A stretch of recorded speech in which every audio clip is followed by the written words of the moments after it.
Alors, comment utiliser Bitwarden? Une fois connecté, on peut créer des éléments, des identifiants web, cartes, ID, notes privées ou clés SSH. On peut créer des dossiers. Cliquez sur Nouvel élément, puis sur les données pour le nom, disons YouTube.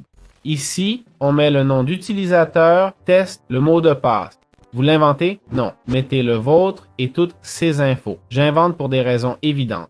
Et ici, on met l'URL youtube.com. On peut ajouter d'autres sites si on a les mêmes identifiants ailleurs. On clique sur enregistrer. Il demande si on veut sauvegarder. Évidemment, on dit non. Pas logique de l'avoir dans Brave et ici aussi. C'est un double risque. Ici, si on clique sur les 3 points, on peut éditer, copier, etc. On peut aussi créer de nouvelles organisations.